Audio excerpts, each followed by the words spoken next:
자, 여러분 10분 쉬셨죠? 자, 이제 좀 전에 얘기하던 거 한번 또 계속 얘기를 해봅시다.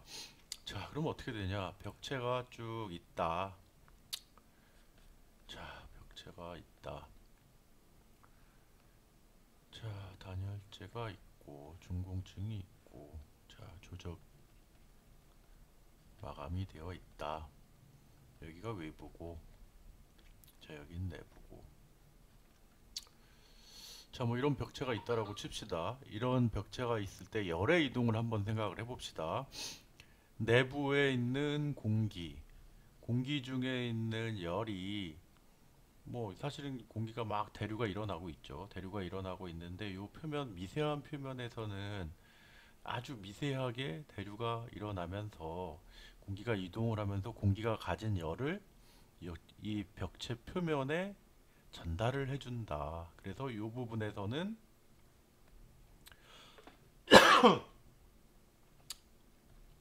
내 표면 열 전달이 있다. 공기에서 고체 표면으로 고체로 열을 전달을 한다. 여기선 열 전달이에요. 그죠? 그리고 고체에서 열에 대한 전도가 있다. 첫 번째 재료에 대한 열 전도가 있다. 그죠?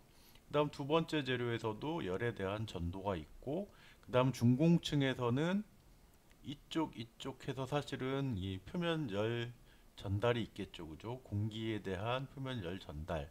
이걸 가지고 그냥 공기층에 열 저항이라는 기술을 만들어서 그냥 써버려요. 이걸 쓸 때는 보통 어떻게 쓰냐 하면 이 중공층 있죠, 중공층. 중공층의 이제 두께를 가지고 이제 보통 얘기를 해요. 이게 5cm, 5cm 미만이냐 아니면 이거보다 이상이냐에 따라서 이 중공층이 아주 작게 되면 이 안에 있는 공기는 정지 공기가 돼요. 정지 공기.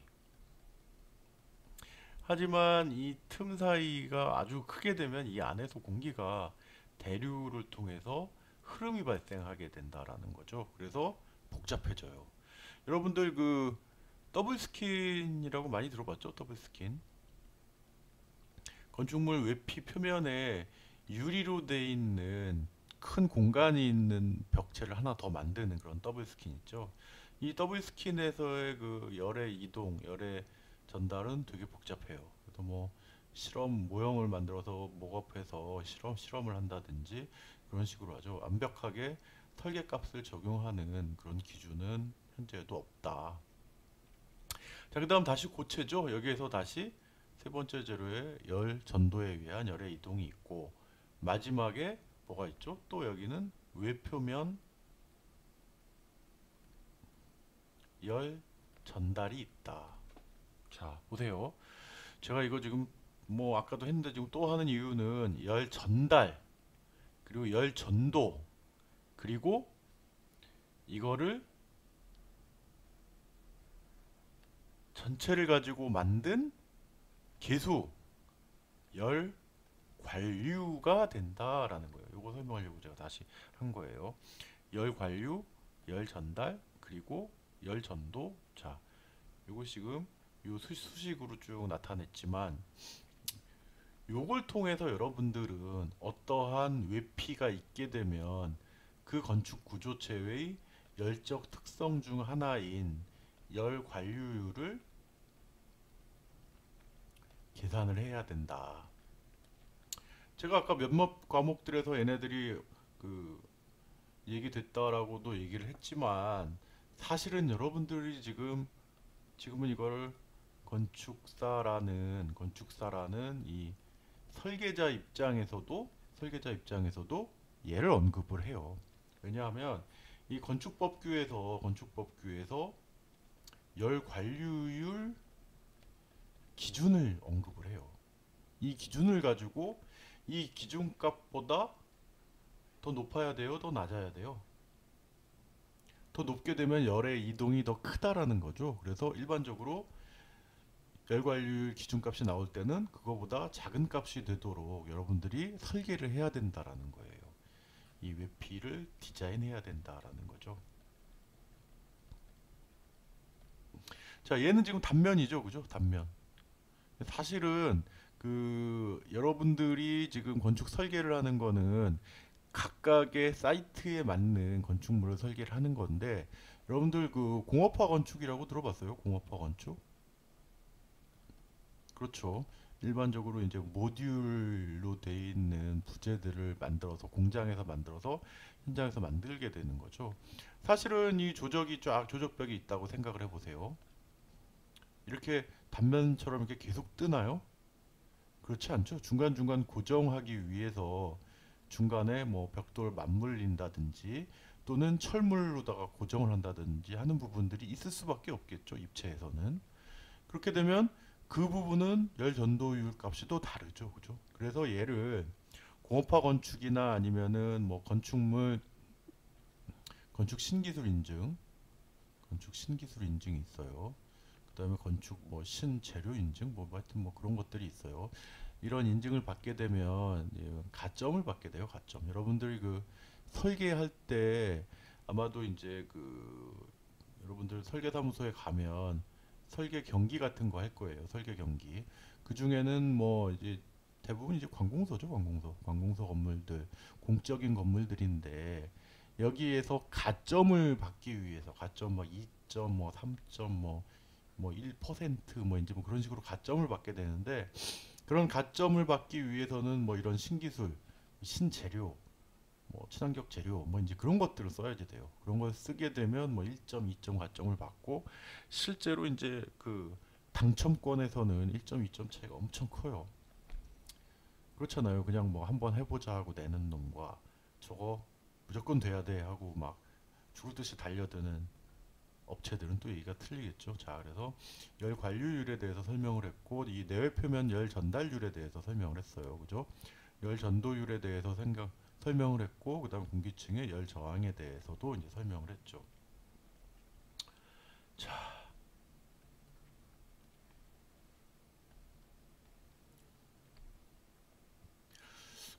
이 열관률에 대해서 정확하게 이해가 안 되는 친구들은 그 책도 한번 또 보고 그다음에 뭐 제가 떠드는 내용도 한번 보세요. 저희 애들도 지금 그 뭐 정부에서는 그렇죠. 교육부에서는 그러죠. 6월 지금 저희 애들은 중1이라 6월 8일 날 이제 저희도 뭐 개학한다고 하는데 현재까지 지금 이게 온라인 강의하고 있죠. 온라인 강의. 그 온라인 강의 듣는 저희 애들 보면서 정말 답답함과 막 울분이 막 그냥 그 어린이 TV에 뭐 저기 톰과 제리 보듯이 그냥 앉아서 보는 거예요. 그 뭐 며칠 전에 혼냈죠. 그 무슨 수업 받는 태도가 막 뒹굴뒹굴하면서 그러면서 이제 여러분들 중에 뭐 다 그럴 것 같아요. 메일 받은 걸 얘기를 해주면서 아빠가 가리키는 학생들은 이해가 안 간다고 막 동영상 두 번 세 번 돌려본대더라. 응? 그러면서 하는데 니들은 무슨 저기 애니메이션 보듯이 막 그런 식으로 하냐 막 이러면서 막 혼내고 막 그랬었어요. 혹시 여러분들 이 부분 이해 안 되면 정말 안 됩니다. 중요해요. 기말 과제도 못 해요. 자, 하여튼 그렇고 그다음에 자, 그래서 이 열과율 단위가 킬로칼로리 퍼 메타 제곱 아워 도시 또는 와트 퍼 메타 제곱 도시 이렇게 되든가. 자, 와트 단위로도 나와요. 제가 지금 그 교재를 안 내놨는데 가만히 있어보자. 음, 여러분들 교재 262페이지에 보면 그 지역별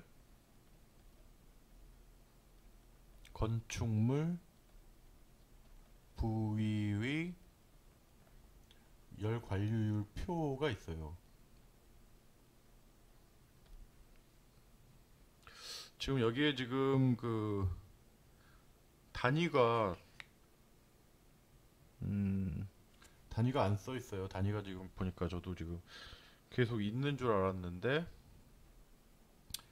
음, 가로 바깥에 있는 게 아마 킬로칼로리 퍼 메타 제곱 아워 도씨 단위일 것이고 가로 안에 있는 게 아마 와트 퍼 미터 제곱 도씨 단위가 아닐까 싶어요. 잠깐만요. 확인.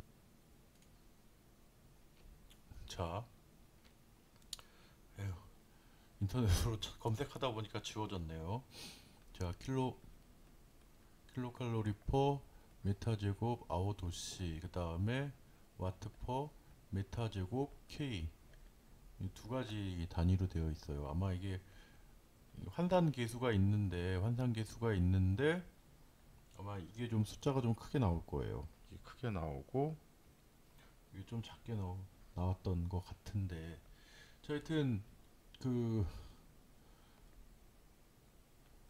저는 그냥 요걸로만 얘기를 할게요. 여러분들 아마 환산계수 해서 뭐 계산할 수가 있을 거예요. 제가 조금 전에 얘기했었던 그 262페이지 표 있죠? 그 표에 보면 그 지역 구분으로 중부, 남부, 제주도 이렇게 돼 있어요. 지금은 이 지역 구분이 4개 지역으로 나뉘었어요. 4개 지역으로. 그 경기 북부, 경기 남부, 그리고 중부가 이렇게 세분화됐고, 그다음 남부 지역, 제주도 이렇게 4개 지역으로 나뉘어져 있고, 그다음에 교재에 나왔던 거 이후에 이게 교재가 20년 됐다고 했죠, 거의. 한 두 번, 세 번 개정이 돼서 지금은 이 열관률 기준값이 상당히 세졌어요. 세졌다라는 거는 이 교재에 있는 거보다 숫자가 더 작아졌다라는 거겠죠, 그죠? 열관률 열관류율 자체는 열의 이동량이니까 열의 이동이 작다 하면 열관류율은 역시 작게 되겠죠, 그죠? 그리고 단열재가 어떻게 될까요? 단열재는 두껍다. 뭐 이제 뭐 그런 식의 의미가 되겠죠. 그건 여러분들이 이 수식을 가지고 이제 한번 판단을 해볼 수가 있어요. 이 수식을 통해서도 이 T자, 이 티크니스가 두꺼워지면, 그 다음에 이 람다 값이 작으면, 그죠? 그 다음에 얘네들은 결국은 거의 상수에 해당하잖아요, 그죠? 상수. 결국은 이 건축 구조체의 열적인 특성에서 이 특성이 좋기 위해서는 열관률 값이 작으면 작을수록 좋다. 일반적으로는 그죠? 그냥 뭐 얘기할 때가 되면 또 얘기를 하겠지만 뭐 여하튼 그렇습니다. 자, 이 어떤 요런 열관률 값이 있을 때 내부 외부에서 여기 30도씨 자, 여긴 20도씨를 했습니다. 열관률 값을 쭉 계산을 했더니 예를 들어 0.3 할까요? 그냥 0.3 킬로칼로리 퍼 메타 제곱 아워 도씨인 열관률 값이 나왔다. 계산을 했더니 열관률 값이 그때 이 상태에서 얘 지금 이 벽체의 열관률 값이 지금 이렇다는 얘기죠. 얘가 뭐 어떻게든 뭐 이렇게든 뭐 생겼겠지만 자 했을 때 단위 시간당 이쪽 내부에서 외부로 이동된 열량은 얼마나 될까? 열량 Q는 어떻게 될까? 요걸 계산하는 수식이 요거예요. Q는 KA 델타 T. K 이게 열관률이죠. A 벽체의 면적. 얘가 도대체 얼마나 있느냐죠. 거기에다가 델타 T. 델타 T는 내외 온도차가 되는 거죠. 자, 여러분들 지난주인지 여러분들 그 매스의 형태에 따른 그런 그죠? 거기에 이제 벽체 외표면 벽체가 나왔겠죠, 그죠? 거기에서 뭐 이제 계산을 해보는 거지. 예를 들어 지금 0.3이다. 0.3 곱하기 다 쓸게요. 이번엔 킬로칼로리 퍼 메타 제곱 아워 도시 곱하기 A 면적, 예를 들어 100제곱미터 합시다. 100제곱미터 곱하기 델타 T, 이걸 띡띡 했더니 10도씨네. 그죠? 10도씨. 그렇게 되면 어떻게 돼요? 이 도씨 부분 없어지죠. 그죠? 없어지겠죠. 이건 밑에 있는 거니까 퍼 메타 제곱 없어지겠죠. 그죠? 그 다음에 단위 시간이죠. 단위 시간은 남죠. 그죠? 0.3 곱하기 10 하면 3이네. 3. 그죠? 남은 부분만 쭉 생각하면 3 킬로칼로리, 아니네. 이게 지금 10이니까 여기에서 하나, 둘, 세 칸 와야죠. 세 칸. 그러면 띡 00 하면 300이네. 300 킬로칼로리 퍼 아워. 단위 시간당 300 킬로칼로리. 만약 이 벽면이 지금 보면 100제곱미터로 잡았죠. 그죠? 100제곱미터의 요 벽면에서 실내의 온도가 30도, 외부의 온도가 20도일 때 시간당 300킬로칼로리의 열량이 열 관류를 통해서 이 벽체의 열 관류를 통해서 이동된다. 그래서 이 실내의 온도를 우리가 30도씨로 계속 유지하려면 시간당 300킬로칼로리의 열량을 이 실내에 공급해 줘야지 된다라는 거 이제 알 수가 있겠죠. 이렇게 이용을 하는 거예요. 자, 근데 이제 이것도 이제 또 되게 길어져요. 여름철 냉방시 띡 해놓은 걸 보니까 Q는 KA까지 똑같은데 델타 TE라고 해놨죠. 델타 TE. 델타 TE는 뭐야? 델타 TE. 자, 이 TE에 해당하는 얘가 이제 상당 외기 온도라고 해요. 상당 외기 온도. 자, 이게 이 상당 외기 온도가 그 기존에 있는 이 델타 T는 기온이잖아요. 기온차. 그죠? 근데 이 상당 외기 온도는 좀 얘기가 틀려요. 자, 요거 좀 길지만 얘기를 할게요. 길어질 것 같으니까 커피 한 모금만 마시고 와서 할게요.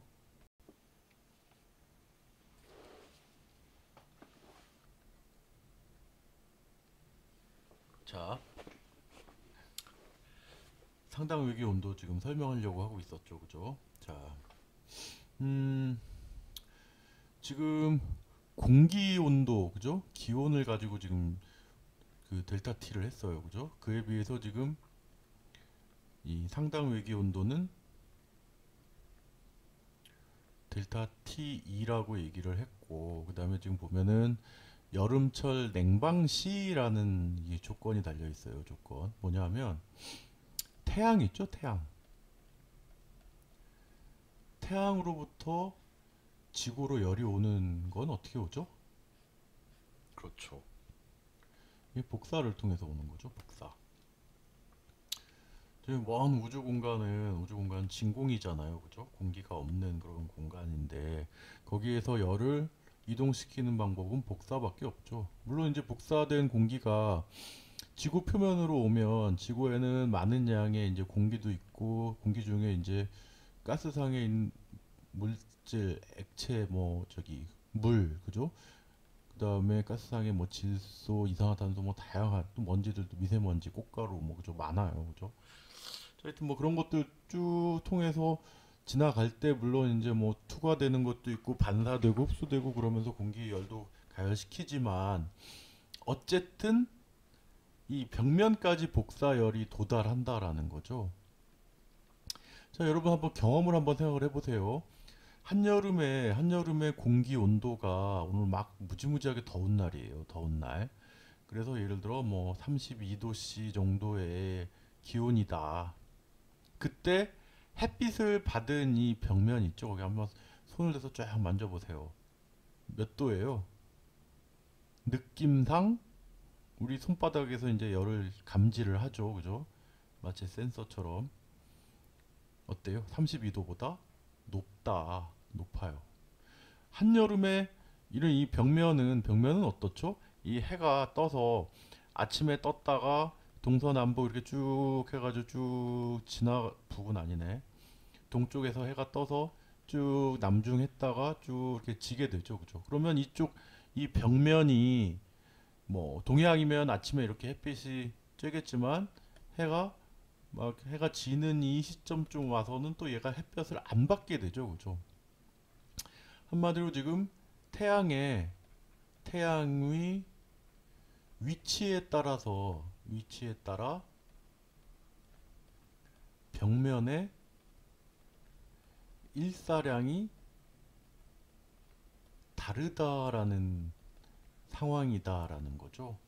자, 그에 비해서 여러분 이 지붕 같은 데 있죠? 평지붕, 평슬라브 또는 여러분 그 도로 있죠? 도로 아스팔트 도로 이런 데는 하루 종일 이제 해를 받는 이런 경우가 있겠죠, 그죠? 여러분들 그 한여름에 뭐 주변에 아무것도 없는 허허벌판에 있는 아스팔트 도로 막 온도가 무지무지하게 올라가요. 막 50도씨 넘어 올라간다라는 거죠. 이 지붕도 마찬가지예요. 평슬라브 지붕 햇빛을 종일 받게 되면 하루 중에 제일 뜨거운 시기 보통 몇 시인가요? 보통 태양의 고도가 가장 높은 시각 쭉 남중했을 때 이때는 대개 12시 정도 되지만 가장 뜨거운 시간은 그로부터 한 2시간 정도 지난 오후 2시 정도가 돼요. 오후 2시 정도. 그 이유는 이 태양에서 열을 쭉 해서 여기 축적을 시키는데 축적된 상태에서 얘가 이제 같이 열을 또 발열하기 시작하죠. 그 시간에 온도 지연 시간이 있어요. 요걸 가지고 이제 우리는 타임 레그 현상이라고 하는데 이 타임 레그 현상에 의해서 보통 이 벽체가 가장 뜨거운 시각은 오후 2시 정도가 되더라. 자, 여하튼 그것도 이제 이 태양의 위치에 따라 다르겠죠. 이런 평슬라브는 그렇지만 이 벽면이 동향이냐 또는 어떤 벽면이 뭐 남향이냐 북향이냐 이 향에 따라서 각각 달라질 거다라는 거죠. 달라지면서 결국은 이 태양 복사를 통해서 여기가 가열된 요 미세한 이 벽체의 이 표면 온도 있죠. 요 벽체의 이 표면 온도를 상당 외기 온도 T2라고 해요. 델타 T2.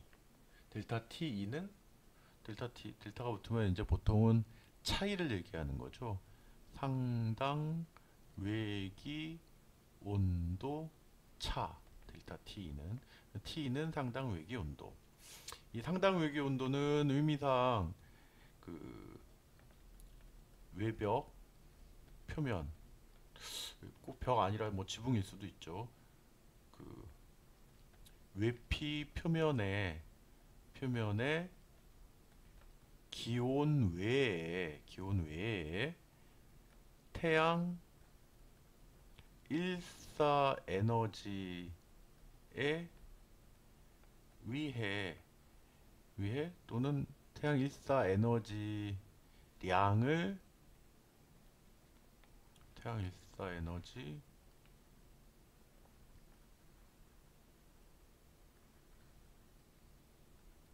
량을 온도로 변환시킨 온도 뭐 이 정도 될 거예요. 자, 이제 이게 중요한 이유는 뭐 실제로 이 냉방 계산할 때 여러분 경험적으로 직달 일사를 받은 부분의 온도가 훨씬 더 높아진다. 그죠? 그럼에도 불구하고 우리가 그 냉방 부하 계산할 때 일사를 빼고 그냥 기온만 가지고 하면 어마어마한 온도 차이가 발생하겠죠. 뭐 무조건 에어컨 뺑뺑 돌려도 더워서 아주 죽을 것 같다. 그죠? 아주 죽을 것 같이 더울 것이다. 그래서 이것을 계산하게 되는데 그 이제 문제점은 어떤 문제점이 있냐 하면 이 상당외기 온도 차이가 이 태양의 시기가 이 위치가 1년 365일을 기준으로 해서 계속 바뀐다라는 거죠. 계속 바뀌면서 반복되고 있어요. 그죠? 태양의 위치를 어떤 식으로 나타내냐 하면 지울게요.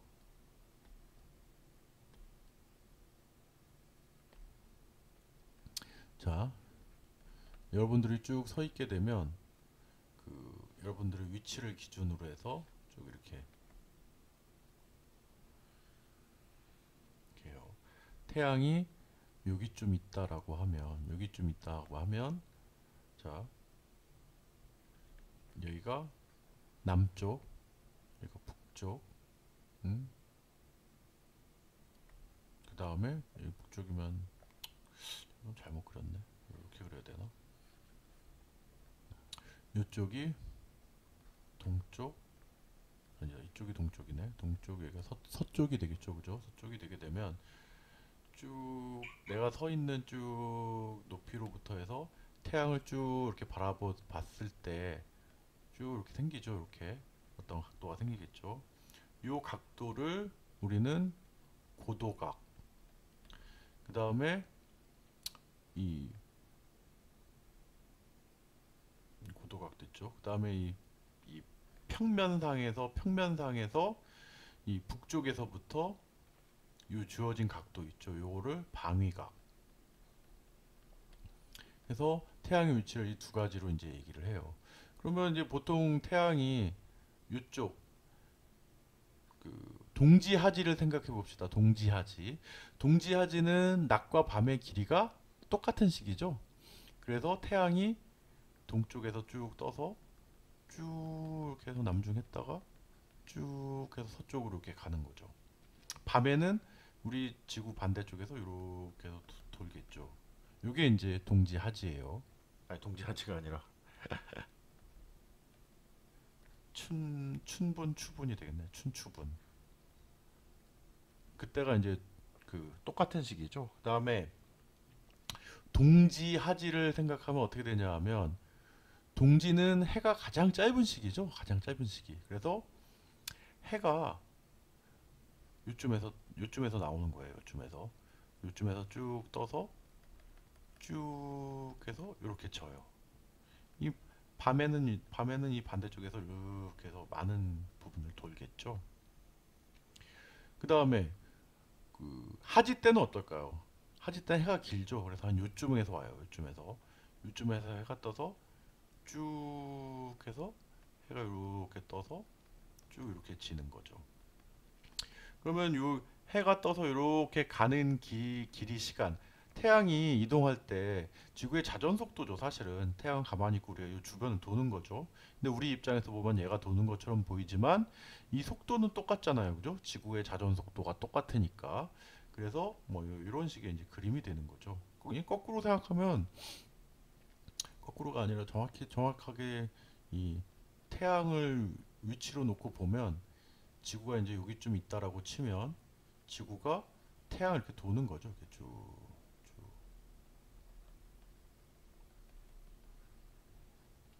자전을 하면서, 자전하는 거는 낮과 밤에 대한 얘기고, 그 다음에 이 한 바퀴 도는 게 이제 일주하는 게 이제 뭐죠? 일주하는 거는 년이 되는 거죠. 1년. 그래서 이 제일 가까운 시기에 가는 경우, 그죠? 먼 시기에 가는 경우, 뭐 이런 차이가 있겠죠. 아유. 자, 해서 지금 이제 상당 외기 온도에 대해서 지금 얘기를 했어요. 이 상당 외기 온도는 계산하는 식이 결국 그 다음 페이지에 있을 것 같은데, 지울게요. 지우고.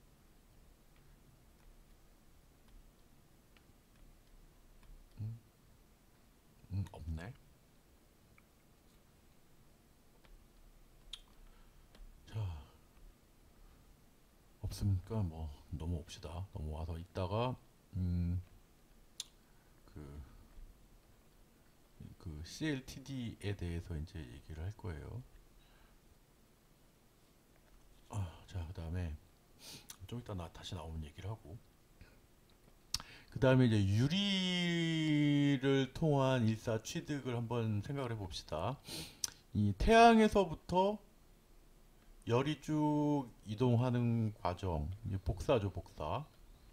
복사를 통해서 쭉 갈 때 복사 성분은 딱 세 가지로 끝나요. 반사, 흡수, 투과. 이거는 1. 반사가 많으면 흡수와 투과가 적어지고, 뭐 흡수가 많아지면 1에서 뺀 요것들이 된다라는 거죠.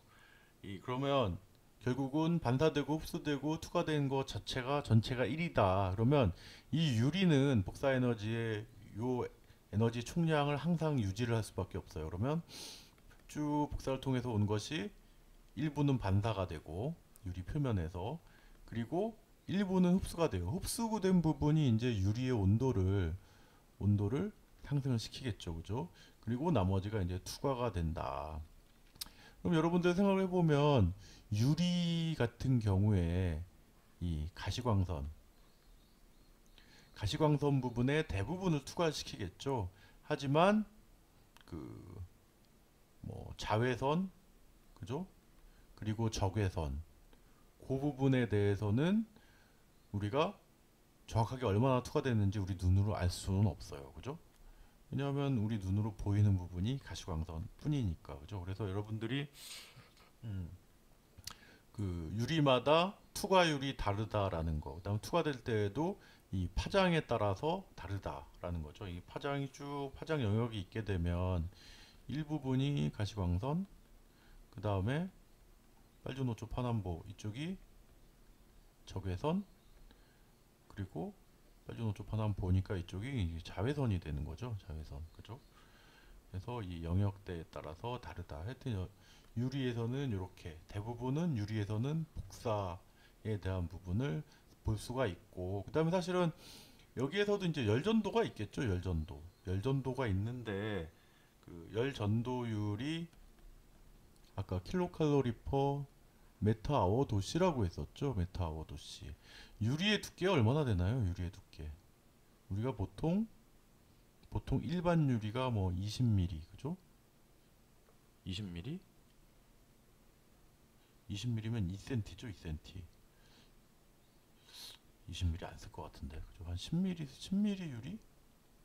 10mm 유리 정도 쓸 것 같아요, 그죠? 그러면 요거를 요 메타로 환산하면 어떻게 되나요? 메타로 환산하면 10mm, 1cm, 0.01밖에 안 되죠, 그죠? 두께가 되게 낮아요. 그리고 그 유리 같은 경우는 열의 전도율이 또 상당히 높은 편이에요, 자재 중에. 그래서 사실은 이 유리에서의 그 단열 효과는 거의 없다라는 거죠. 그래서 얘보다는 차라리 얘보다 훨씬 큰 유리 두 장을 이렇게 붙인 게 뭐죠? 그렇죠. 복층유리죠, 복층유리. 복층유리로 해서 이 부분의 공간에 있는 공기위 열 전달 저항 값을 단열의 주 소재로 쓴다라는 거죠. 그 유리는 일단 그 가시광선 투하시켜야 그 기능을 하는 거죠, 그죠? 자, 그렇게 해서 유리창의 일사에 대해서 봤고, 그 다음에 이 유리가 지금 뭐 이 유리라는 자재 자체의 그 단열성이 아주 떨어진다라는 걸 지금 얘기했죠. 공기보다 떨어지잖아요, 그죠? 얘기를 했어요. 그런데 이 여름에 이게 일사가 막 들어오면 우리 덥잖아요, 그죠? 더워서 우리 어떻게 해요? 커튼을 치죠. 커튼과 브라인드를 쳐요. 그때 이제 이 실내에서의 열효과는 어떠냐를 나타내주는 이 그림이에요. 지금 이게 구조체가 있죠, 지금. 자, 차양이 있다라고 한번 생각을 해보세요. 차양. 그러면 지금 이 차양을 가열시킨 열이 있죠, 가열시킨. 얘가 가열되게 되면 물론 전도를 통해서 실내로 열이 이동될 거예요, 그죠? 이동되겠지만 이 열이 또 복사를 통해서 대기 중으로 열을 방출할 거다라는 거죠. 그래서 유리 주변에서의 이 차양이 있느냐 없느냐는 여러분들 그 친환경 건축 인증, 그 다음에 건축물 에너지 효율 등급 인증, 이 제도상에서 차양이 있냐 없느냐가 아주 중요한 에너지 절약 요소가 돼요. 여러분들 뭐 제로 에너지 하우스니 뭐 그런 데들 보면 대부분 차양 계획이 되어 있을 거예요. 물론 이제 여러분들이 뭐 그 현대적인 대부분의 건축물들에서 차양 계획이 거의 없긴 하지만 그렇다. 자, 차양이 효과가 좋고, 그 다음에 이제 실내로 생각했을 때 반사된 부분이 있고 흡수된 부분이 있고, 그다음 투과된 복사 성분이 들어오게 되면 이 블라인드에 이제 복사 성분이 막히겠죠. 막혀요. 일부는 근데 여기도 반사도 돼요. 여기도 마찬가지. 블라인드에서 반사도 시키고, 그죠? 일부는 투과도 돼요. 커튼 같은 경우, 그죠? 아니면 뭐 이 블라인드라는 경우 이제 이렇게 된 블라인드들이 있죠, 그죠? 반사도 시키고 일부. 그렇지만 이제 중요한 거는 실내로 들어온 열량의 열 에너지의 총량은 얘가 있을 때와 없을 때의 별반 차이가 거진 없다라는 거죠. 이 실내에서 열을 뭐 이쪽 뭐 반사시키거든 한다 할지라도 결국 실내에 들어온 열 에너지의 총량은 변화가 없다. 변화가 없다. 한마디로 이 열적인 측면에서 실내 블라인드 또는 커튼 얘네들은 그 냉방부하의 계산에는 영향이 있다 없다? 없다. 없어요. 없을 수밖에 없겠죠. 그죠? 그보다는 사실은 그 쭉 직달일사가 들어왔을 때 엄청 밝죠. 그래서 그 실내의 조도 햇빛을 쭉 쬐 내가 이제 딱 여기 책상을 놓고 딱 앉아서 공부를 한단 말이에요. 예를 들면 공부를 하는데 책을 쫙 펴고 있는데 책을 쫙 폈어요. 책을 쭉 폈는데 햇빛이 쭉 들어오면서 이쪽 면은 막 햇빛이 반사돼가지고 막 내 눈이 부실 정도고, 이쪽은 그림자가 져 있어서 뭐 눈이 부시지는 않지만 여기와 여기에 그 명도 대비가 엄청 크죠. 그러면서 내가 공부하는데 엄청 방해가 된 의미로 사용한다라고 이제 생각을 해야지 돼요. 사실 이제 뭐 열 에너지 측면에서는 얘가 이 바깥으로 와야 되는 거죠. 그래서 이제 뭐 굳이 얘기를 하자면 뭐 이런 식으로 외부에 인위적으로 뭐 어떻게 돼 있지? 보면 이제 막 벽체에 여기 설계를 한지 오래돼서 뭐 이런 식으로 이제 놓은 벽 있죠, 그죠? 뭐 이런 거 좀 비슷한가요? 건축하는 사람들 인명 같은가요? 그렇죠. 여러분들이 아마 발로 그려도 이거보단 나을 것 같아. 제가 안 한 지 오래돼서 이렇게 해야 되나? 칼라상 이렇게 해야 되나? 하여튼 뭐 햇빛이 이제 요 사이로 이렇게 들어오게 하는 이런 거, 또 목재 같은 걸로도 하고 버티컬처럼 이 외벽에 뭐 그렇게 하죠. 자, 하여튼 일사를 그래서 어떻게 차단할 거냐, 이제 그게 이제 냉방에서는 꽤 중요한 요소다라는 거죠. 자, 다음에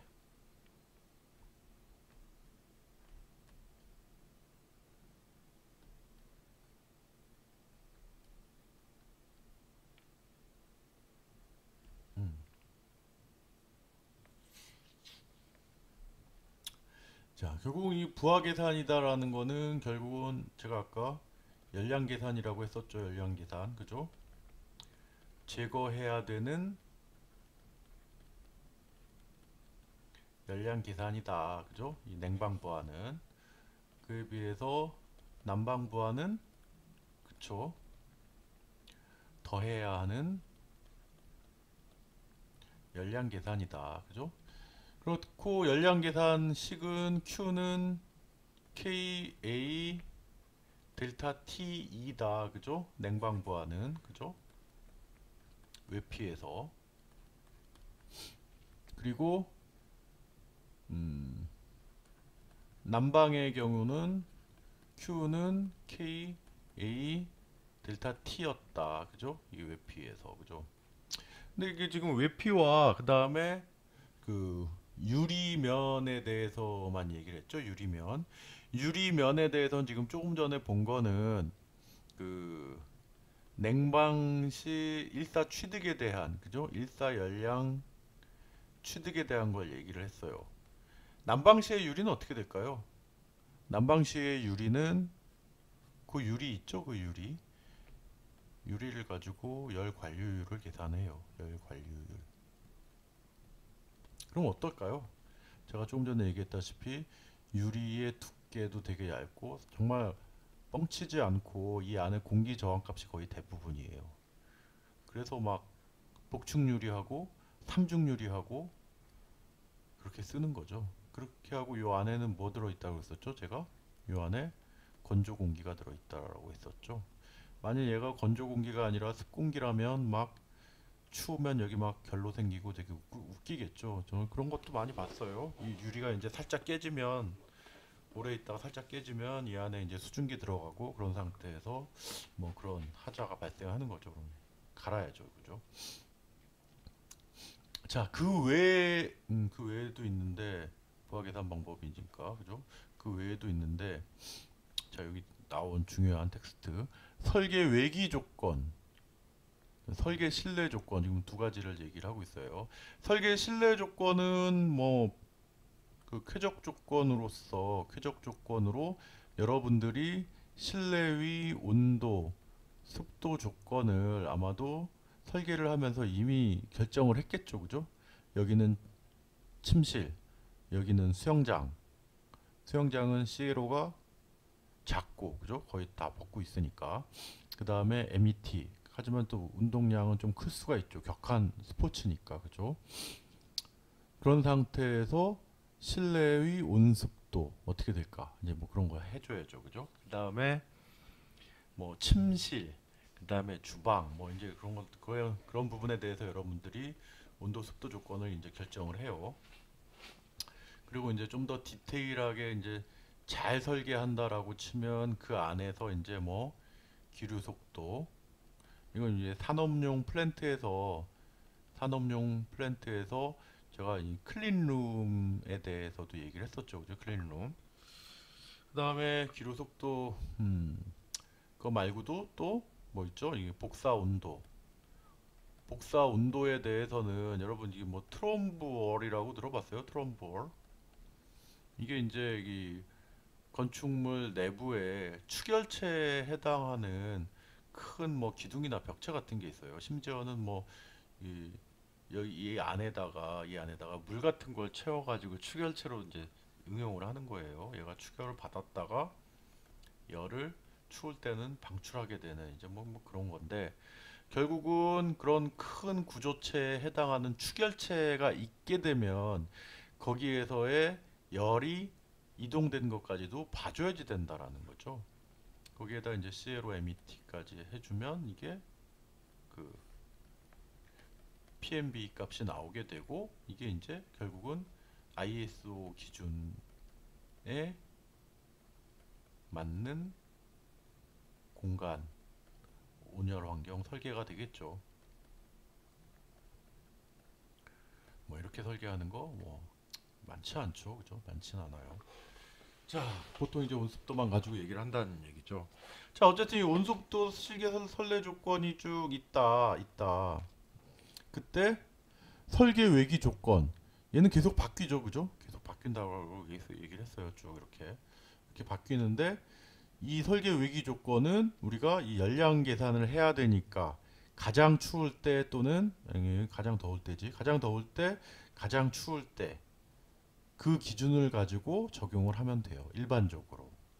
그런데 난방 시에는 아까 이 델타 T로 한다고 했었죠? 한마디로 이게 기온이잖아요, 그죠? 가장 추울 때만 가지고 해도 된다. 근데 냉방시에는 어떨까요? 냉방시에는 제가 아까 얘기했었죠? 이 태양이 계속 바뀌잖아요, 그죠? 위치가. 그러면 건축물이 지울게요. 제가 이렇게 막 안 지우고 막 계속 쓰니까 이게 여러분들을 복잡하게 할지도 모르겠네. 자 이렇게 동서남북 있는데, 자 이렇게 실들이 이렇게 남향으로 이렇게 쭉 창들이 돼 있는 건물이 있다. 이때 동서남북 이렇게 쭉 해가지고 취득 열량이 가장 많은 시기가 나오는 것과, 그 다음에 얘와는 달리 뭐 사이트 문제상 쭉쭉쭉쭉쭉쭉 해가지고 동양으로만 이렇게 창을 쭉 낸 건물이 있는가 하면, 또 어떤 건물은 하다 보니 서양 창만 쭉쭉쭉쭉쭉 있다. 그러면 여기가 A 건물이에요. A 건물. 그 다음 얘가 B 건물. 얘가 C 건물. A 건물, B 건물, C 건물은 각각 이 설계 외기 조건상 최대 냉방부하가 나오는 시기가 같을까? 다르겠죠, 그죠? 다르겠죠. 일사취득이라는 걸 생각을 해보면, 음, 동쪽에서 해가 떠가지고 쭉 서쪽으로 지게 될 텐데, 얘는 오전에, 그죠? 오전에 일사가 제일 많잖아요, 그죠? 그리고 쭉 해가지고 얘는 남중했을 때, 그죠? 그때 일사취득량이 제일 많고, 얘는 해가 지는 시간쯤에 일사취득량이 많고, 그죠? 그래서 이 냉방부하 계산은 한 시점만 가지고 하지 않고 일반적으로 가장 더운 날 있죠? 그날 하루 종일을 하든지 아니면 그 인근 며칠을 해가지고 최대 부하값을 계산을 해줘야지 돼요. 그래야 정확한 최대 냉방부하가 되는 시기, 그리고 그때 필요한 냉방부하 Q값을 계산해낼 수가 있다라는 거죠. 자, 일반적인 냉방부하 계산 방법 한번 봅시다. 지붕은 왜 P죠, 그죠? KA CLTD. 이 CLTD가 쿨링 로드, 냉방부하죠. 템퍼러처, 온도, 디퍼런스. 얘가 결국 상당 외기 온도 차가 돼요. 그래서 아까 델타 T라고 한 부분, 이제 얘가 되죠, CLTD.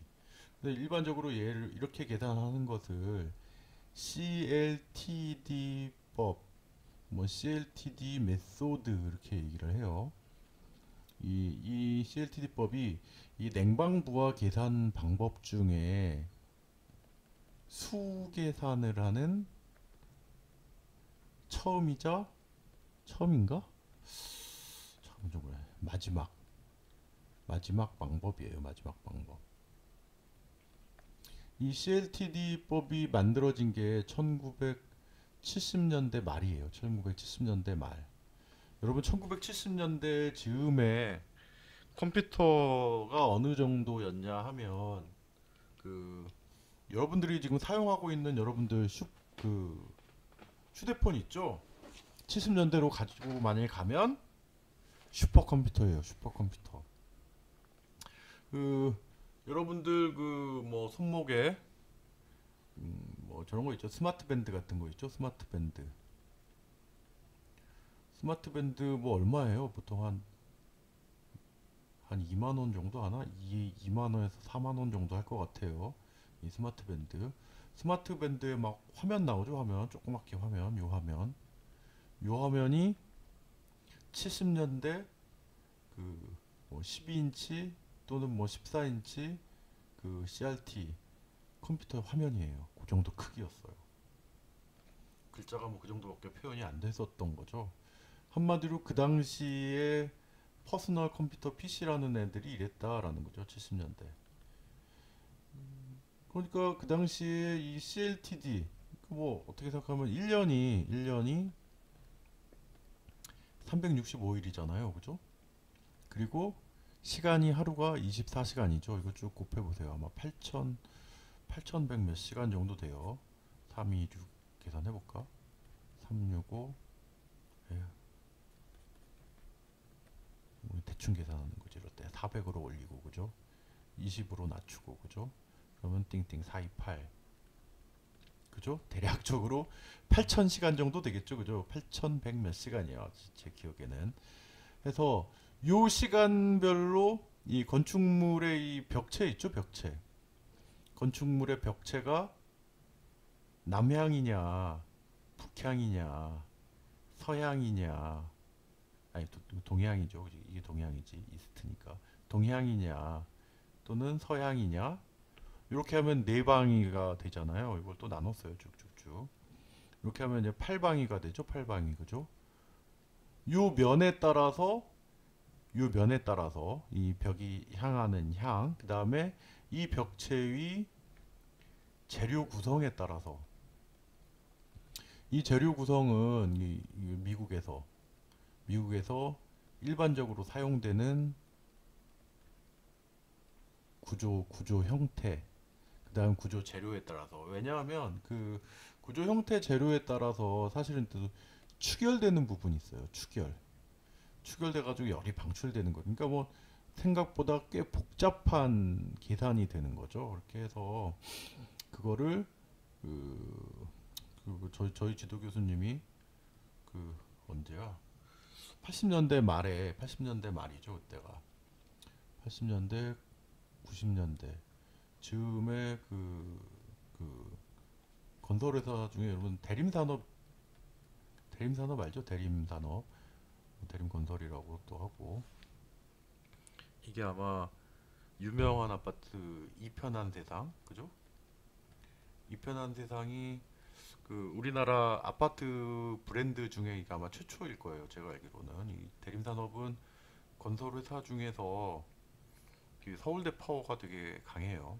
왜냐하면 이 대림산업 그 만드신 분이 아마 서울대 건축과인가 하여튼 뭐 그런 식으로 들었어요. 그래서 하여튼 이제 저희 지도교수가 여기에서 있었는데 그때 이제 미국의 그 아까 이 CLTD법 만드는 데가 이제 DOE예요. DOE 디파트먼트 오브 에너지에서 미국 에너지성이죠. 거기서 만든 거 가지고 와서 이제 막 했는데 저는 90년대 이제 대학교에 갔다가 90년대 한 초중반에 석사과정 갔다가 이 CLTD 메소드 해가지고 그 원서를 봤죠. 이제 원서 받아가지고 이제 계산하는 법 그때 봤는데 하여튼 뭐 이렇게 커요. 이렇게 큰 막 억수로 두꺼운 사전 같은 책이 있어서 거기에 이제 구조체 형식별로 그 다음에 그 형식의 벽체가 그 어디에 있느냐가 또 달라요. 왜냐하면 이 지구에 경위도 있죠. 경위도 그죠? 이 건축물이 지구에 이 경위도 좌표에 따라서 다 다른 위치에 있다라는 거죠. 그래서 그 위도에 따라서 경도 위도에 따라서 이 벽체가 태양과 이루는 각도가 다르다라는 거죠. 그걸 이제 당시 슈퍼컴퓨터 지금의 여러분 휴대폰 정도 되는 걸로다가 쭉 계산을 해서 어마어마한 두께 제 기억에는 이게 8,000페이지 정도 됐던 것 같아요. 이게 한 권에 8,000이 안 되니까 되게 여러 권이겠죠. 거기에 표가 있는 게 있어서 거기 쭉 찾아가지고 적용을 해서 이제 계산을 했어야 됐다라는 거죠. 그래서 90년대 한 중반쯤에 제가 봤을 때는 요게 이제 그, 여러분들 아마 90년대 초반에 이제 애플이라는 컴퓨터가 있었어요. 애플 2. 그 다음에 이제 뭐 8088, 뭐 8087, 8086, 그 다음에 80286 하면서 이게 뭐 AT, 그 다음에 8086, 8088, 뭐 XT, 그 다음에 이제 80386 하면서 이제 386 컴퓨터. 얘는 아마 제 기억에는 386이 아마 1900한 97년도, 6, 7년도 아마 그쯤 나왔던 것 같아요. 그다음에 이제 486, 586, 586부터 이제 뭐 펜티엄 뭐 이제 막 이렇게 됐죠. 쭉. 자, 여하간에 이제 요 즈음에는 이제 이게 약간 그 표를 요 표 있죠? 요 표가 이제 데이터베이스 형태로 들어가서 얘가 찾아서 대신 계산해주는 이때 뭐 이제 엑셀이 아니라 그때 이게 뭐더라? 엑셀 전에 좀 뭐 하여튼 있었어요. 엑셀 전에 엑셀은 이제 마이크로소프트에서 이제 그 오피스군 만들면서 나중에 나왔지만 뭐 하여튼 그렇게 됐다. 그러면서 이제 이거 벌써 55분이네요. 자, 우리 또 10분 쉬었다가 요 표 이제 다시 한번 보면서 또 한번 진행을 해봅시다.